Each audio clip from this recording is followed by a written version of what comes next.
Mali bɛ ka jugu kɛlɛ kɔnɔna la bi wa Mali bɛ ka jugu kɛlɛ kɔkanna la an ka dɔgɔkun jan tɛmɛnen yelen kɔnɔna la an ye a dawolo kan k'a fɔ jugu bɛ jamana kɔnɔ bi Mali armée bɛ ka min kɛlɛ kosɛbɛ jugu minnu ye ni olu bɛ jamana kɔkan i b'a ye k'a fɔ Mali armée ale bɛ ka kɔnɔna jugu olu korokara ka olu kɛlɛ fɛn min ye kɔkan jugu ye Mali gouvernement fɛnɛ kɛlen don ka wuli ka jɔ sabati walasa ka se ka olu kɛlɛ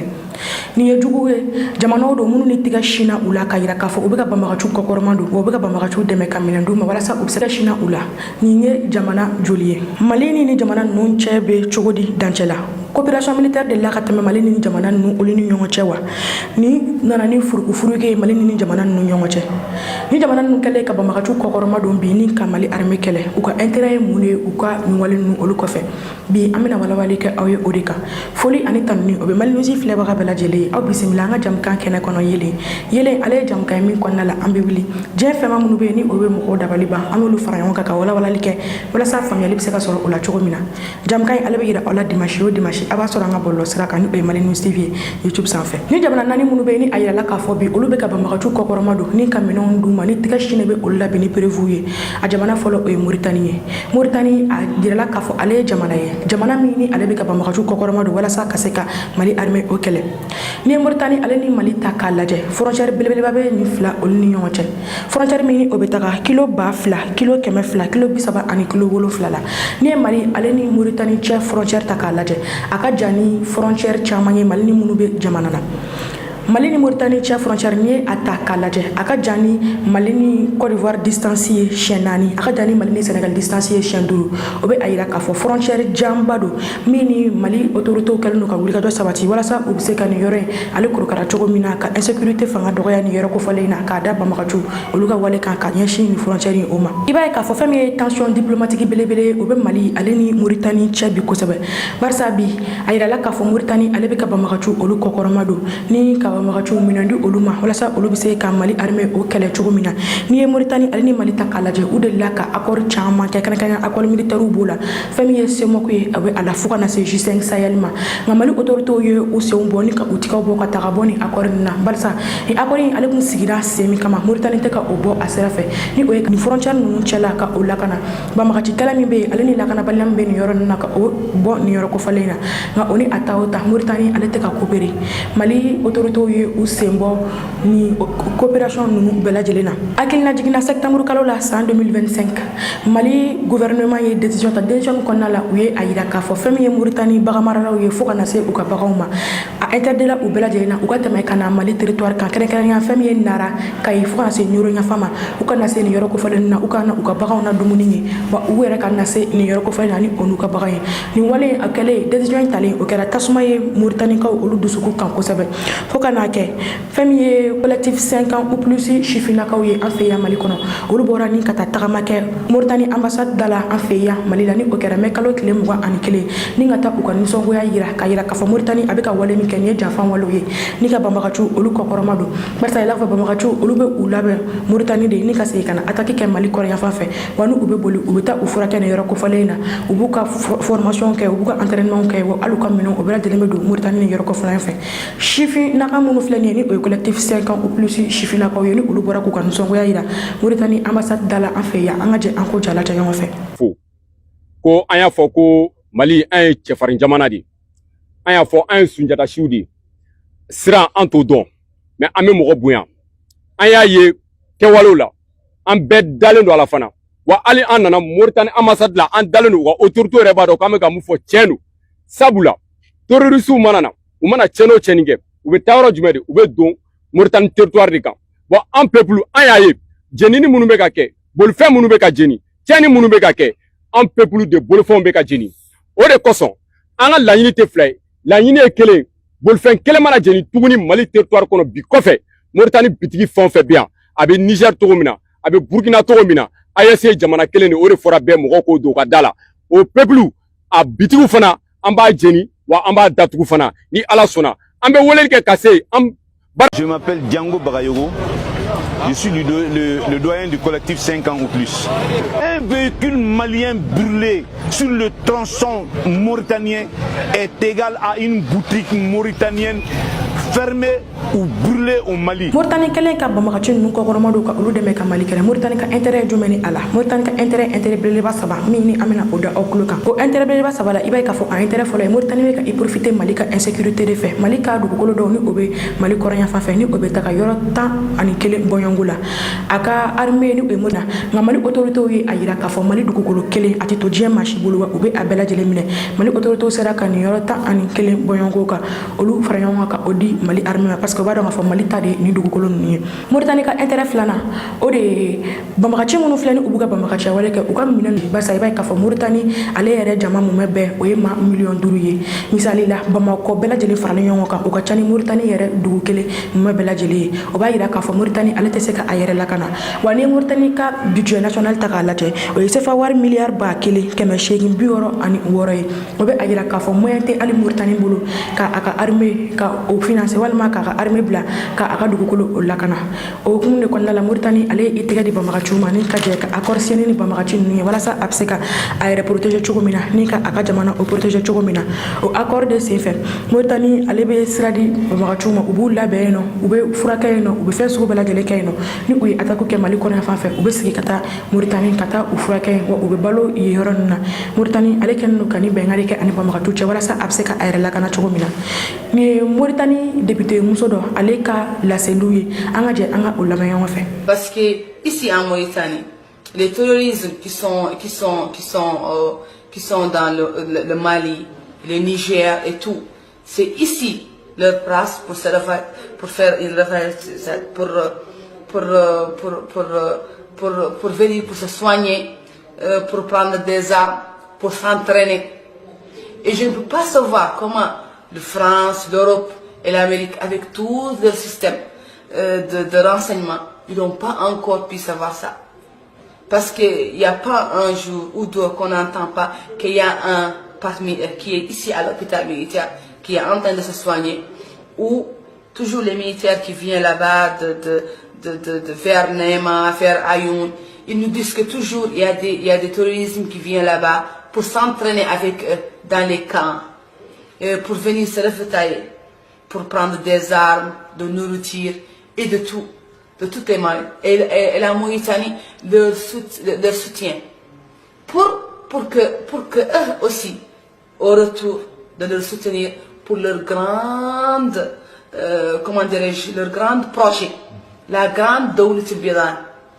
De Sahara, comme je l'ai déjà dit, jusqu'au Niger,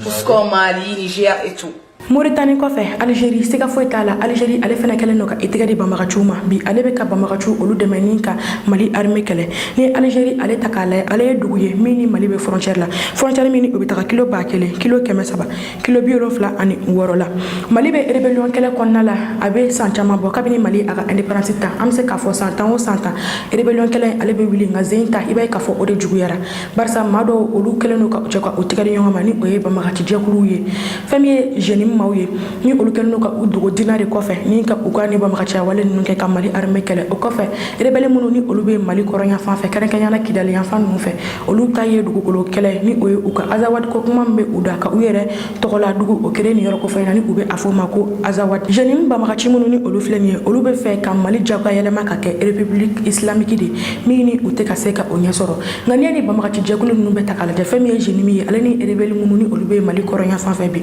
olu bɛɛ lajɛlen lili bɛ bɔ Algérie u bɛɛ lajɛlen daga yɔrɔ Algérie kaw fɛ barisa i b'a ye k'a fɔ hali bamagaci ɲɛma ninnu caman olu sigilen bɛ Algérie kaw de fɛ yen nɔ an bɛ wagati min na i ko bi ka sɔrɔ n'i ye a ta k'a lajɛ don tɛmɛnlenw kɔnɔna la jɛɲɔgɔnya ba o tɛmɛna Mali ale ni Algérie ni ɲɔgɔn cɛ Mali Algérie ye walasa ale k'a ka indépendance ta Mali sen donna o baaraw la Mali nɔ bɛ Algérie ka indépendance tali la Mali kun kɛlen don ka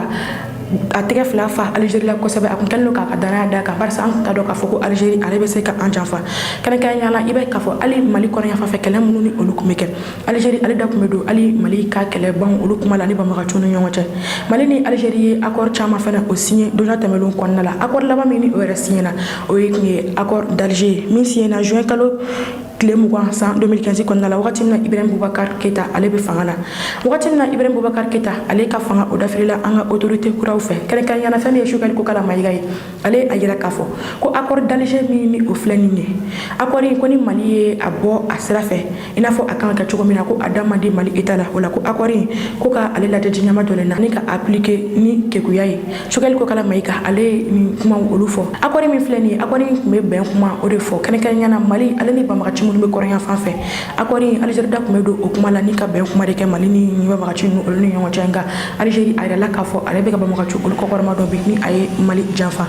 fɛn min ye an ka autorité kura minnu ni olu nana kɛrɛnkɛrɛnnenya Général d'armée Assimi Goïta ni a ka mɔgɔ olu nalen olu a yira k'a fɔ ni accord min filɛ nin ye an sen tɛ a la bilen o de senfɛ u wulila ni ka taa Kidali minɛ ka Kidali kɛ Mali ta ye kabini o kɛra tasuma ye Algérikaw olu dusukun kan o kɛlen fɛn min ye Algérie jamanakuntigi ye ni o ye Abdelmadjid Tebboune ye ale bɔra ni ka kangari da kɔnɔna la a ye a yira k'a fɔ ko fɛn min ye Mali kɔrɔnyanfan kɛlɛ ye ko ni Algérie i sen bɔ a la ko kɛlɛ o tɛ se ka ban nka Assimi ni a ka mɔgɔ olu wulila ni ka taa Kidali récupérer ni o kɛra novembre kalo tile 14 san 2023 kɔnɔna la o kɛlen banbagaci ɲɛma minnu ni olu tun bɛ nin yɔrɔ kɔfɔlen in na o banbagaci ɲɛma olu bolila ni ka u kunda Algérie de kan kɛrɛnkɛrɛnnenya Tamarasset o kɛlen Algérie armée ale wulila ni ka kogo de wuli Tamarasset ni o fankelen bɛ Algérie o fankelen yɛrɛ bɛ Mali yɛrɛ kɔnɔna la ni ka kogo wuli nin yɔrɔ kɔfɔlen in na banbagaci ɲɛma ninnu olu bolilen ka don yen nɔ i b'a ye k'a fɔ Mali armée ka drone dɔ ye frappe kɛ banbagaci ɲɛma caman kan ni o kɛra o Tamarasset kelen in na banbagaci ɲɛma minnu ni olu tun bɛ ka fara ɲɔgɔn kan kɛ walasa ka se ka fɛn min ye Front de Libération de l'Azawad o de sigi sen kan Mali armée ye drone bila ka frappe kɛ u kan a senfɛ banbagaci ɲɛma caman olu fagara kɛrɛnkɛrɛnnenya fɛn min ye Fadz Ag Al Mamoudou ye ni ale yɛrɛ tun ye banbagaci ɲɛmaba ye ale fagara o senfɛ o kɔfɛ marisi kalo tile 31 ka dugujɛ avril kalo tile fɔlɔ la Mali armée ka drone dɔ o gosira Algérikaw fɛ drone min ni a yirala k'a fɔ a tun bɛ ka banbagaciw olu de poursuit opération dɔ o kɔnɔna la drone ale tun ma se hali Algérie ka territoire kan barisa ni ye fɛn min ye Mali ministre des affaires étrangères ni o ye Abdoulaye Diop ye ale ka kuma kɔnɔna la ale bɛ a yira k'a fɔ ni drone kɔfɛlen min filɛ a yirala k'a fɔ a tun bɛ ka banbagaci ɲɛma dɔ olu de poursuit ni ka olu de gɛn a bɛna olu de frapper ko drone ale abattura yɔrɔ min na o kɛra Mali yɛrɛ dugukolo dɔ o de sanfɛ ka sɔrɔ a ma se Algérie ye nin drone lajigin kabini o kɛra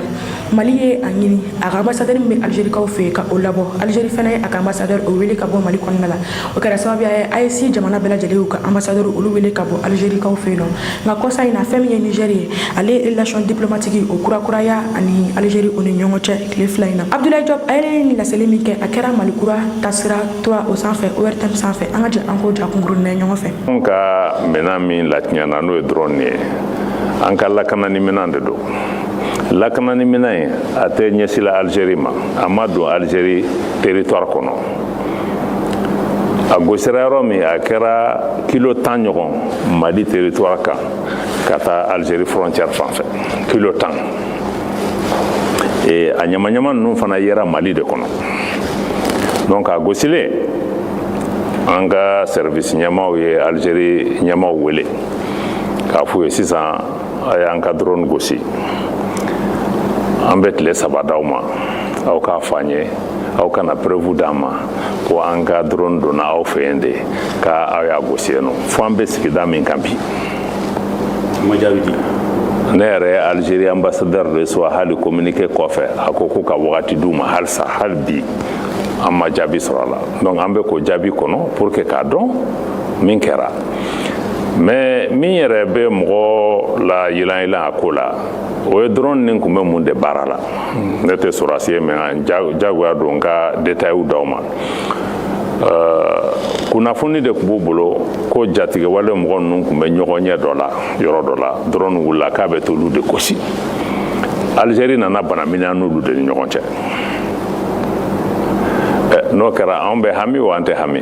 an b'an yɛrɛ ɲininka ne ko Algérie n'anw de bɛ baara kɛ wa ou bien ani ninnu de bolo bɛ ɲɔgɔn bolo donc o ye agression de ye parce que a kɛra anw ka dugukolo de kan anw ni Algérie tɛ guerre la o anw ni terroristes de bɛ guerre la donc n'o kɛra Mali ye min yira k'a fɔ Algérie jamana ɲɛmaaw f'u ka faamuya de Mali t'u ka batɛmɛsira ye o Mali fana ye jamana de ye comme olu ye jamana ye cogo min an ka yɛrɛma hɔrɔnya n'u y'an ka souveraineté o k'o batu u ka malidenw to yen problème min b'u da la u yɛrɛ ka se ka a ɲɛnabɔ an b'a ɲini fana Algérie ɲɛmaaw fɛ u ka jatigɛ wale n'u bɛ kɔkɔrɔmadɔnni min kɛ u ye o ka dabila. A bɛ kalo 2 bɔ bi Mali ye a yira Algérie la k'a fɔ ko an mago foyi tɛ Algérie la wa Mali gouvernement a yira Algérie la k'a fɔ an mago foyi tɛ Algérie la barisa i b'a ye k'a fɔ Algérie ale tun bɛ ka territoire dɔ o protéger territoire min ni o ye Maroc ta ye ni a tun bɛ ka o yɔrɔ jagoya kɛ a yɛrɛ ta ye ni o ye Sahara occidental ye Mali gouvernement ye déclaration kɛ déclaration min kɔnɔna la gouvernement ye a yira k'a fɔ fɛn min ye Sahara occidental ye an bɛ a reconnu k'a fɔ ko Maroc de ta ye nin yɔrɔ kofɔlen ye nka Algérie ta tɛ o kɛra tasuma ye Algérie dusu kan kosɛbɛ kabini o kɛra Algérie de filɛ ka a labɛn ni ka Sahara occidental kɛlɛkɛcɛw ka olu bɛɛ lajɛlen o labɛn ni ka olu bila ka na Mali kɔrɔ yan fan fɛ kɛrɛnkɛrɛnnenya Kidali ni kana attaque kɛ o de kɛra sababu ye o kɔlɔlɔ kɛra min ye Mali armée tɛ Kidali bilen an bɛ wagati min na i ko sisan fɛn min ye ORTM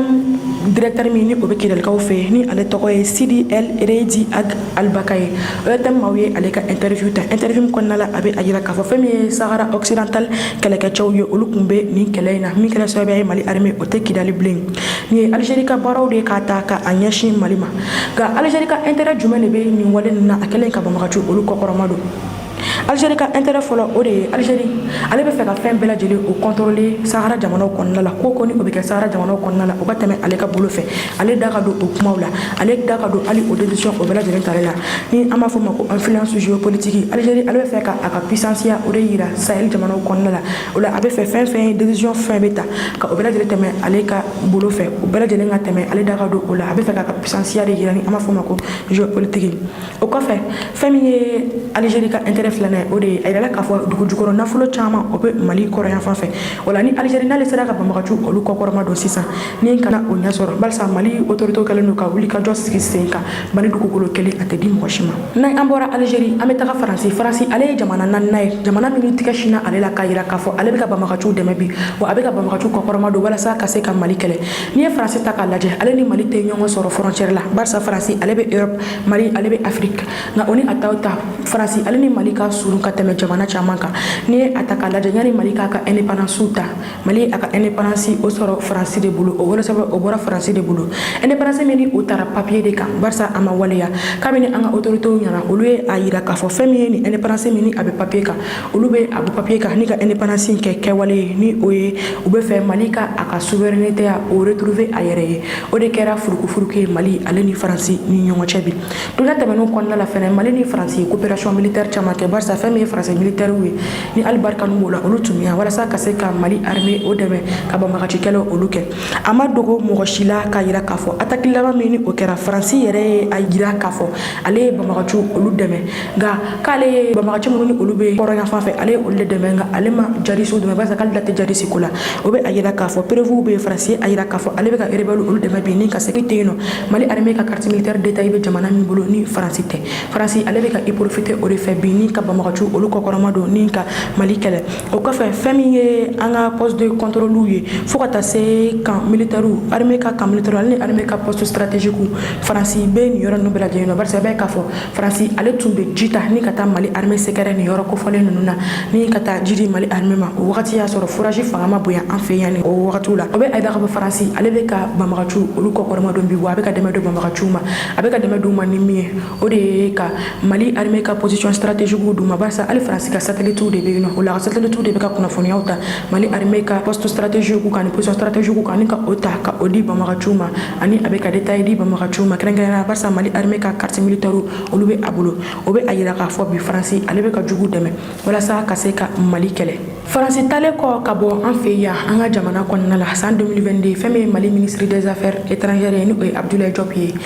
ale ni Faransi ambassadeur ye ɲɔgɔn sɔrɔ lasigi dɔ la ONU na o senfɛ Abdoulaye Diop ye a yira k'a fɔ prévu jɔnjɔn bɛ k'a yira k'a fɔ fɛn min ye Faransi ye ale bɛ ka kɛlɛkɛminɛ o di banbagaciw ma walasa a bɛ se ka Mali armée kɛlɛ cogo min na a bɛ ka dɛmɛ don Mali armée ma o la Abdoulaye Diop ye laɲini kɛ ko ka session kɛrɛnkɛrɛnnen ka o sigi ni senfɛ ale bɛ na ni prévu jɔnjɔn ye ka prévu di k'a yira k'a fɔ Faransi ale bɛ ka banbagaciw olu kɔkɔrɔma don kabini san 2022 fo na se bi ma Faransi ma sɔn ka jaabi di nin na wa a ma sɔn hali lasigi i da don a kuma la o bɛ a yira k'a fɔ Faransi ale be ka bamagacu olu kɔkɔrɔma don walasa u be se ka Mali armée o kɛlɛ cogo min na kɛrɛnkɛrɛnnenya la attaque laban min o kɛra an fɛ yan kɔsa in na ni o kɛra avril kalo tile 25 min sen fɛ Mali ministre de la défense général Sadio Camara ale ni tora a la o attaque in kɔfɛ Emmanuel Macron ale tagara tagamala kɛniyakaw fɛ yen ni o kɛra mai kalo tile 11 ka dugu jɛ mai kalo tile 12 la ni o kɛra sommet franco-africain o kɛnɛ kan Emmanuel Macron a ye kuma ta a ka déclaration kɔnɔna la i b'a ye k'a fɔ a nisɔndiyalen bɛ k'a jira k'a fɔ ko attaque laban min ni o kɛra Mali kɔnɔna la ko ni a ye attaque in juguyara ta c'est parce que Mali ye Faransi gɛn ka bɔ a ka jamana kɔnɔna la Faransi ale bɛ fɛ ka Mali kɛ misali de Faransi ale ka intérêt ye jumɛn ye a kɛlen ka bamagacu olu kɔkɔrɔma don ka Mali kɛlɛ i b'a ye k'a fɔ Faransi ka intérêt o ka ca ni ye a ta k'a lajɛ Faransi bɛ fɛ ka Mali kɛ a bolo kɔnɔ fɛn de ka yɛlɛma cogo min ka d'a ye Mali autorité ye a yira k'a fɔ Mali tɛ to maa si bolo bilen o ka i sago kɛ a la o de digilen don Faransi la ni ye a ta k'a lajɛ Faransi ale mana na jamana o jamana kɔnɔna la ale bɛ a ka intérêt ale bɛ o de tasira ɲini wa ale bɛ boli a ka intérêt de nɔfɛ Faransi ambassadeur min ni o tun bɛ an fɛ yan Mali kɔnɔna la i b'a ye k'a fɔ marché fɛn o fɛn ni o tun bɛ tɛmɛ a tun bɛ o marché ninnu ta k'o di u yɛrɛ ka entreprise ma entreprise minnu ni u ka nafasɔrɔ siraw olu bɛ se a ma wa a entreprise ni a ta k'a lajɛ ni u ye u ka wari kɔfɔlenw fɔ walasa u bɛ se ka a baaraw kɛ a wariw olu tɛ négocier Faransi ale bɛ ka a ka intérêt de ɲini nka kabini Mali ye Faransi gɛn ka bɔ a ka jamana kɔnɔna la i b'a ye k'a fɔ ale Total ale binna Mali ye a ka passeport dilan o fana minɛ ka bɔ Faransi bolo o kɛra dadigi ye Faransi ka hali entreprise bɛɛ lajɛlen na Mali autorité ye a jira k'a fɔ an tɛna to Faransi bolo bilen yɛlɛma la barisa an bɛ kɛlɛ min kɔnɔna la Faransi tɛna se ka an dɛmɛ a ɲɛ bɛ a ka intérêt de la a mana jamana o jamana kɔnɔ a bɛ a ka intérêt o de viser Mali autorité ye a jira k'a fɔ an ka bɔ o kɔnɔna la barisa Faransi ale ka laɲini de kɛlɛ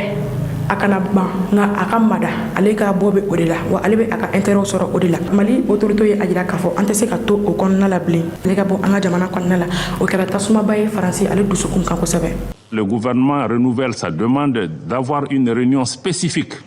du Conseil de sécurité qui lui donnera l'occasion de présenter des preuves concrètes des actes de duplicité, d'espionnage et de déstabilisation de la France à l'encontre du Mali, y compris le partage de renseignements et le largage de matériel au profit d'organisations criminelles. Je souhaite maintenant que la France a commencé à répondre, qu'elle donne son accord pour que nous puissions avoir cette session où, dans les plus brefs délais, l'État malien amènera à la face du Conseil de sécurité, à la face du monde, des preuves concrètes et tangibles de ce que nous mettons en avant. De soldats au Mali où depuis 15 jours une alliance entre des djihadistes et des rebelles touaregs ont conquis plusieurs villes et cherchent à faire tomber une junte pro-russe qui ne nous aime guère. Et pourtant, d'autres militaires dans l'orbite de la France sont à l'œuvre. Il s'agit, selon une source sécuritaire française, d'unités du renseignement militaire ukrainien, le GUR, qui opèrent en coordination avec les rebelles touaregs. Et parmi ces unités, il y a quelques dizaines d'ex-légionnaires ukrainiens, des francophones. La France joue sur le vivier des nombreux militaires ukrainiens passés par notre légion étrangère. Les rebelles indépendantistes touaregs veulent affaiblir la junte au pouvoir à Bamako. Quant aux Ukrainiens et à nous autres Français, on veut faire mordre la poussière aux supplétifs russes de la junte, les ex de la milice Wagner, renommés l'Afrika Corps, qui ont tout fait pour nous faire partir d'Afrique. C'est un partage d'intérêts, alors que les rebelles touaregs ont une ancienne relation avec les services de renseignement français au Sahel. Faransi ale kɔfɛ tigɛ Chine Ukraine fɛn la ka yira k'a fɔ bi ale bɛ ka bamagaciw olu kɔkɔrɔma don ni ka tɛmɛ don bamagaciw ma Ukraine ale ka o kɛkun yɛrɛ ye mun ye i b'a ye k'a fɔ armée jakuluba wɛrɛ min bɛ yen ni o ye Rusiw ka armée min ni Mali kɛlen don ka tigɛ di ɲɔgɔn ma kɛ bi walasa ka Mali dɛmɛ ka bamagaci kɛlɛ o kɛ ka bɔ Mali kɔrɔnya fan fɛ Ukraine ale ni Rusi bɛ ɲɔgɔn na wa diɲɛ kɔnɔ jamana kelen min ni Rusi bɛ ɲɔgɔn na bi ni u bɛ hali Rusi ka armée minɛ cogo dɔn o de ye Ukraine ye Ukraine bɛ ka a laɲini Rusi ka intérêt bɛ se jamana o jamana kɔnɔna la ni ka tiɲɛni kɛ o jamana o kɔnɔna la juillet kalo la san 2024 fɛn min ye Mali armée ale ni Rusi armée olu ni bamagaciw karila ɲɔgɔn na Tezawatène min sen fɛ u ye sosoli da bamagaciw kan kosɛbɛ hali n'a sɔrɔ Mali armée ka kɛlɛkɛ caman ni tora a la ni kɛlɛkɛminɛ caman a tiɲɛna a sen fɛ a kɔni na Mali armée faraku kɛ bamagaciw kan o attaque min ni o kɛra san 2024 juillet kalo la attaque in kɔfɛ Ukraine bɔra k'a jira k'a fɔ ale ye kunnafoniya jɛlen o di bamagaciw ma dugu la walasa u bɛ se ka Mali armée ka position olu attaquer cogo mina o kuma minnu ni Ukraine a fɔ Mali gouvernement ye wagati dama dɔ u ma walasa u ka bɔ ka kuma ale galontigiya nga u ma bɔ ko kɛ fɛn min ye Mali ye a yira o la k'a fɔ Ukraine k'a ta o don fo bi ale bɛ fara jugu kan jugu minnu ni olu bɛ ka Bamagacu olu kɔkɔrɔma don jamana minnu bɛ yen nɔ ni olu bɛ ka Bamagacu kɔkɔrɔma don ka Mali kɛlɛ ale bɛ fara o jamana jugu olu kan o senfɛ fɛn min ye Abdoulaye Maïga ye ale ye déclaration kɛ ORTM na k'a yira k'a fɔ Ukraine bɛ ka nin wale min kɛ nin ye wale ye wale minnu tɛmɛ barisa a bɛ ka Bamagacu kɔkɔrɔma don bi an ka ka o jɔ olu lajɛ ɲɔgɔn fɛ. Le gouvernement de transition de la République du Mali a pris connaissance avec une profonde stupeur des propos subversifs par lesquels M. Andriy Youssov, porte-parole de l'agence ukrainienne de renseignement militaire, a avoué l'implication de l'Ukraine dans une attaque lâche, traître et barbare des groupes armés terroristes ayant entraîné la mort d'éléments des forces de défense et de sécurité maliennes à Tinzawaten, ainsi que les dégâts matériels. Ces propos ont été renforcés par M. Yuri Pivovarov, ambassadeur de l'Ukraine au Sénégal, qui a ouvertement et sans la moindre équivoque affiché le soutien de son pays au terrorisme international, particulièrement au Mali. Pire, dans leurs commentaires, ces officiels ukrainiens ont annoncé d'autres résultats à venir. Ces affirmations d'une extrême gravité, n'ayant fait l'objet d'aucun démenti ni d'une condamnation de la part des autorités ukrainiennes, montrent un clair soutien officiel du gouvernement ukrainien au terrorisme en Afrique, au Sahel et plus précisément au Mali. Après un examen minutieux de la situation, le gouvernement de transition de la République du Mali souligne que les actes posés par les autorités ukrainiennes violent la souveraineté du Mali, dépassent le cadre de l'ingérence étrangère, déjà condamnable en soi, et constituent une agression caractérisée du Mali et un soutien au terrorisme international, en violation flagrante du droit international, y compris de la Charte des Nations Unies. Le gouvernement de transition de la République du Mali condamne fermement une agression ukrainienne et dénonce cette hostilité des autorités ukrainiennes à rebours de la position de neutralité observée par le Mali. Ukraine ale bɛ ka dɛmɛ sugu jumɛn don Bamagacu ma i b'a ye k'a fɔ Faransi kabini an ye ale gɛn ka bɔ an fɛ ale de kɛra sababuya ye ni ka Ukraine ale ni Bamagacu Mali kɔrɔya fan fɛ ka olu bila contact la barisa an ye olu labɔ ka ban u ye Bamagacu ale ni Ukraine olu bila contact la barisa Ukraine ale ni Russie o bɛ ɲɔgɔn na bi ni ye attaque k'a lajɛ kabini san 2024 i b'a ye k'a fɔ kunnafoniya fɔlɔ olu bɔra ka bin k'a yira k'a fɔ Ukraine militaire olu bɛ na Mali kɔrɔya fan fɛ wa ni kɛrɛnkɛrɛnnenya ka taa Kidal n'a fɔ Général Assimi Goïta y'a fɔ cogo min na u sira ka susuli kɛ u kan ka tile ka susuli kɛ u kan min kɛra sababuya ye an sera ka Mali kɔrɔnyanfa o minɛ bi nka bi Ukraine ale ni Bamagaci ninnu olu bɛ ɲɔgɔn kalama barisa fɛn min ye Faransi service de renseignement ye olu le ni Bamagaci minnu bɛ kɔrɔnyanfan fɛ ka olu ni Ukraine olu bila contact la min sen fɛ Bamagacu olu bɛ ka se ka ni attaque ninnu kɛ ka ɲɛsin Mali armée ma wa Ukraine fana bɛ ka kɛlɛkɛminɛ de di ni Bamagaci ninnu ma kɛrɛnkɛrɛnnenya la attaque laban min ni o kɛra Mali kɔrɔnyanfan fɛ ni o kɛra avril kalo tile 25 tɛmɛlen ɲinan san 2025 kɔnɔna la i b'a ye k'a fɔ Kidal Ukraine ka drone misɛnnin minɛn caman burunen yera Kidalikaw fɛ o bɛ a yira k'a fɔ Ukraine ale bɛ ka Bamagacu kɔkɔrɔma don wa a dogolen tɛ mɔgɔ si la a preuve jɔnjɔnw bɛ yen k'a fɔ Ukraine tɛgɛ sinnen don ale la bi a preuve bɛ yen ale bɛ ka Bamagacu dɛmɛ ni ka Mali armée o kɛlɛ jamana wɛrɛw bɛ yen nɔ minnu ni bi ni tɛgɛ bɛ ka sin olu la k'a yira k'a fɔ olu fana bɛ ka Bamagacu kɔkɔrɔma don wa u bɛ ka Bamagacu dɛmɛ bi ni ka Mali armée o kɛlɛ